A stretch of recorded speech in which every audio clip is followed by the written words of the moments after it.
أن لا إله إلا الله وحده لا شريك له وأشهد أن محمدا عبده ورسوله لا نبي بعده اللهم صل وسلم على نبينا محمد وعلى آله وأصحابه أجمعين ومن تبعهم بإحسان إلى يوم الدين.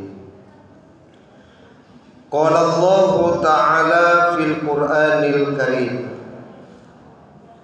أعوذ بالله من الشيطان الرجيم بسم الله الرحمن الرحيم وأما من بخل واستغنى وكذب بالحسنى فسنيسره للعسرى. Dan adapun orang-orang yang bakhil dan merasa dirinya cukup serta mendustakan pahala terbaik, maka kelak kami akan menyiapkan baginya jalan yang sukar. Surat Al-Lail ayat 8 sampai 10.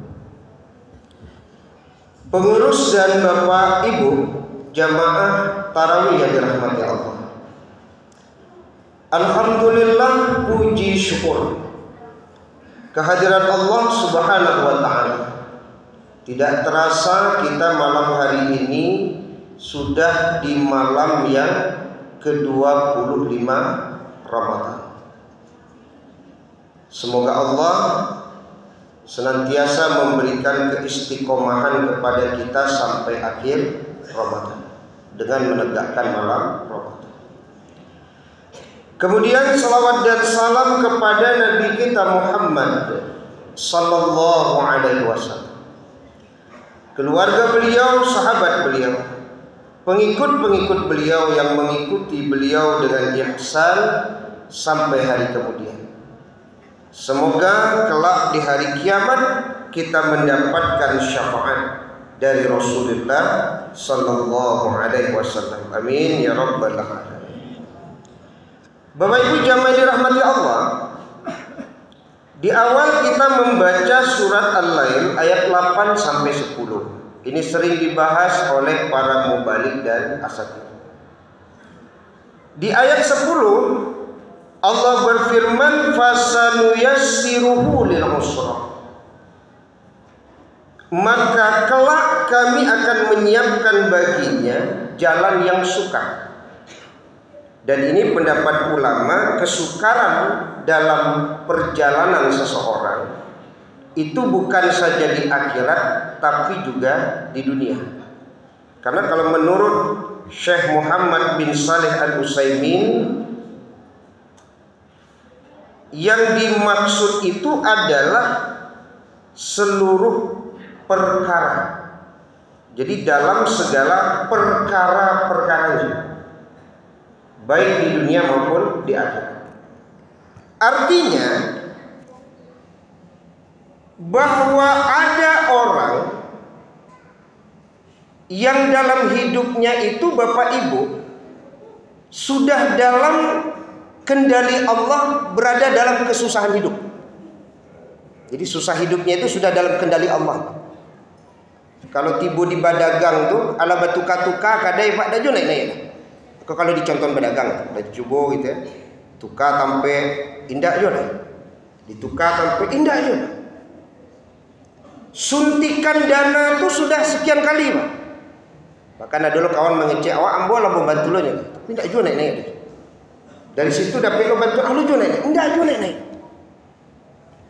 Bahkan banting setir Pak, nyetingkan dagangan lo, nyobain menjadi tukang lah.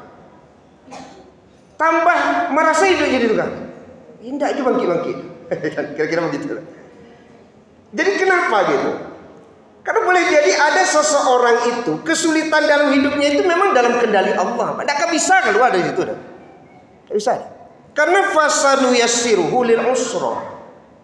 Ya, Allah yang punya kendali gitu. Ya. Makanya kadang kawan saya bertanya kan, "Bah, kok alu duo nya bagi-bagi gitu." Ya kan? Jadi menurut kawan kau harusnya lah bangkitnya, tapi tidak bisa gitu.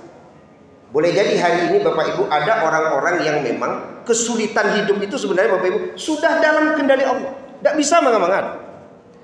Ya. Maka yang perlu kita pahami, kenapa Allah mengendalikan dalam hidup kita itu dalam bentuk kesulitan, Pak. Tidak bisa kita keluar dari kesulitan. Akan itu yang harus dicari. Kenapa? Maka jawabannya kan ada di ayat yang ke-8 dan ayat yang ke-9. Yang boleh jadi itulah penyebab yang membuat hidup kita kok Bapak Ibu tidak bangkit-bangkit, tidak naik-naik, Pak. Tidak berhasil-berhasil gitu kan. Ya. Kalau di surat Al-Lail ayat 8, wa amma man bakhila, berarti penyebab pertama itu adalah karena kebakhilan kita, Pak. Pelit, tidak mau berbagi. Itu salah satu penyebab sehingga kita dikendalikan Allah dalam kesulitan hidup karena tidak mau berbagi gitu. Tidak mau berbagi. Ya kalau ibarat pedagang tuh kalau mau berbagi kan melebihkan, bukan mengurangi takaran kan. Kalau melebihkan takaran itu kan bagian dari sedekah. Maka Bapak Ibu kalau pedagang jangan takut melebihkan untuk konsumen, karena itu akan menghilangkan kesukaran dalam hidup tuh, Pak. Kalau di awak kan berbeda. Kok dapet berkurangi yo tuh kan itu. Ini rasul-rasul kada dapet banyak yo, Pak. Kan model itu tadi itu. Ya. Ternyata yang diharapkan mendatangkan kebaikan itu enggak, Pak. Justru makin susah itu. Ini kalau dicontohkan ke pedagang, ya kalau ke pegawai itu adalah contohnya, Pak kan. Ke orang proyek adalah contoh, Pak. Pokoknya contoh. Saya contohkan ke pedagang ini maksudnya memudahkan mencontohkan gitu. Ya. Jadi Bapak Ibu jamaah dirahmati Allah Subhanahu wa taala, termasuk ya. Ketika kemudian kita menahan harta kita, tidak kita keluarkan tadi terhadap sesuatu yang seharusnya nilainya itu lebih gitu, Pak. Kalau kita kan bersedekah ke orang miskin itu kan dapat satu pahala sedekah. Tapi bersedekah ke orang miskin yang ada hubungan kekerabatan itu dapatnya kan dua. Satu pahala sedekah, satu pahala menjaga kekerabatan. Nah, kalau menjaga kekerabatan kan dapat lagi di atasnya, Pak. Apa itu? Man ahabba ayyabsuta lahu fi rizqihi wa yunsa'a lahu fi athari falyasil rahimah.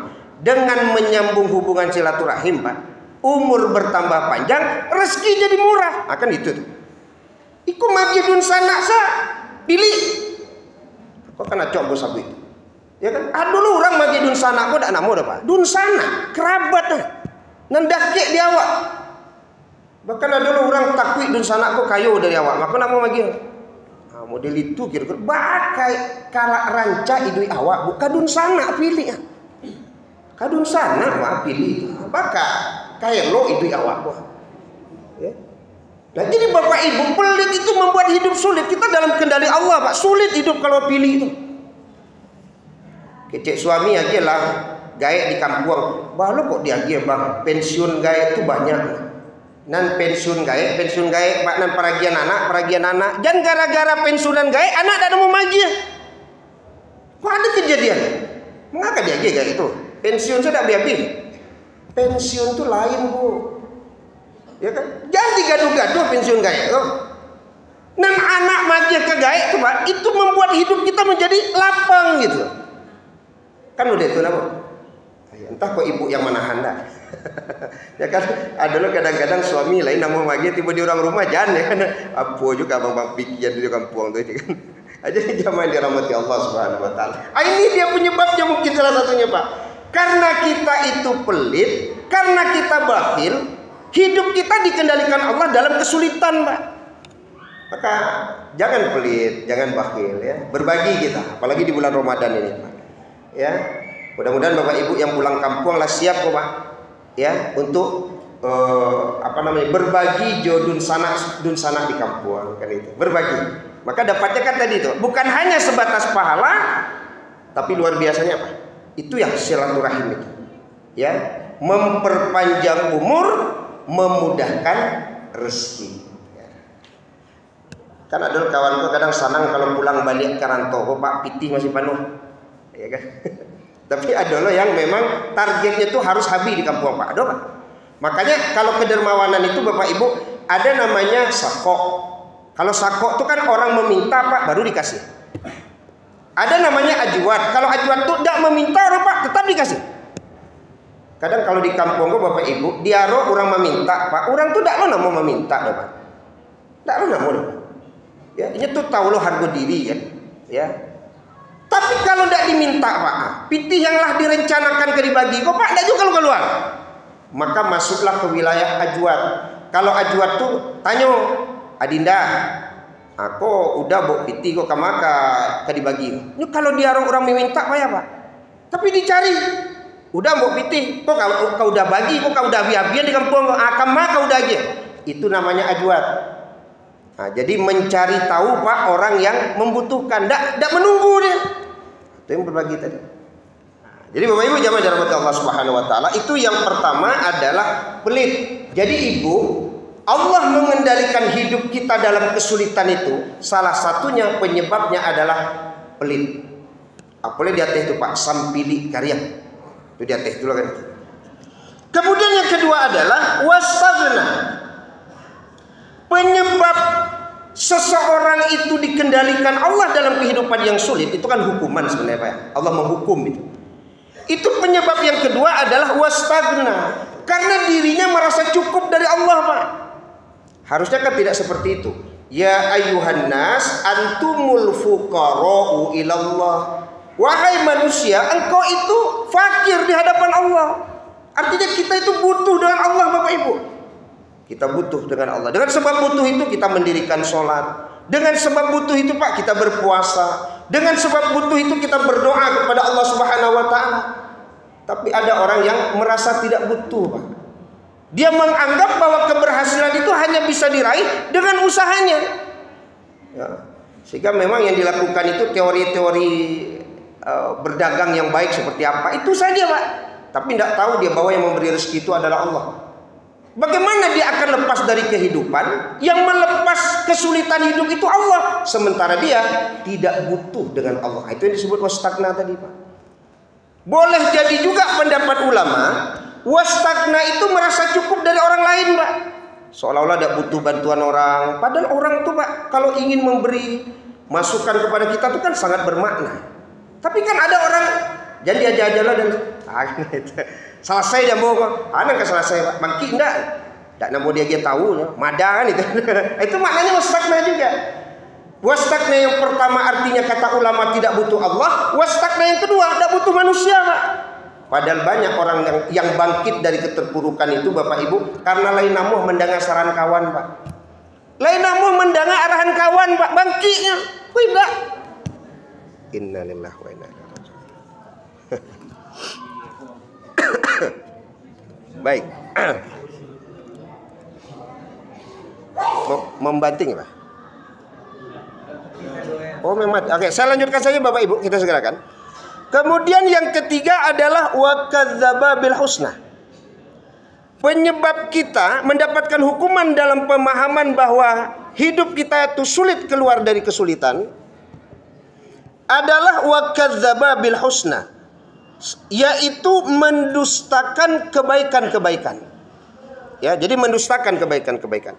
Jadi kalau seseorang mendustakan kebaikan demi kebaikan, bagaimana mungkin dia akan menjadi orang baik kata ulama? Jadi hidupnya itu karena wa kadzdzaba bil husna, maka boleh jadi sehari-hari itu Pak, yang terlihat itu keburukan demi keburukan saja. Ya sekali lagi kalau saya contohkan seorang pedagang, tiap hari itu yang mengicu segera coba, tak ada nak mengicu lah. Ya kalau bahasanya tidak ada hari tanpa mengicu gitu kan. Pokoknya kerajo ku tak banas Pak. Jadi calik itu tak ada lembat tua. Dan jahitlah ke orang, pembangi ke orang pamer. Pokoknya hidupnya itu mendustakan kebaikan demi kebaikan. Maka orang-orang yang hidupnya itu memang berada dalam keburukan demi keburukan gitu. Tidak ada melakukan kebaikan-kebaikan, itu juga akan membuat hidupnya dalam kendali Allah berada di dalam kesulitan. Maka Bapak Ibu jamaah dirahmati Allah Subhanahu wa taala, mudah-mudahan 3 hal ini mari sama-sama di bulan Ramadan kita memperbaiki diri. Ya. Yang pertama adalah menjauhi sifat pelit itu, paksa diri untuk bisa berbagi. Kemudian yang kedua, butuhlah kita kepada Allah, ya, dengan memohon kepada Allah, dengan mendirikan kewajiban-kewajiban yang Allah bebankan kepada kita, kita jauhi apa yang Allah larang, kan itu. Kemudian yang ketiga itu adalah bagaimana kemudian kita menghiasi hidup kita adalah dengan kebaikan demi kebaikan, Pak. Ya, hal sederhana umpamanya tersenyum gitu, Pak. Mencampakkan duri dari jalan, membantu orang turun dari kendaraan, membantu orang menyeberang jalan, menyapa orang, bertegur sapa, itu kan hal-hal yang memang menjadikan orang itu menjadi baik, Pak. Dan yakin kita, kebaikan demi kebaikan sekecil apapun Bapak Ibu, Allah akan membuat hidup kita itu dikeluarkan dari kesulitan demi kesulitan. Mungkin itu saja Bapak Ibu pembahasan kita malam hari ini, semoga bermanfaat. Subhanallah wa bihamdika, asyhadu an la ilaha illa anta astaghfiruka wa atubu ilaik. Wassalamualaikum warahmatullahi wabarakatuh.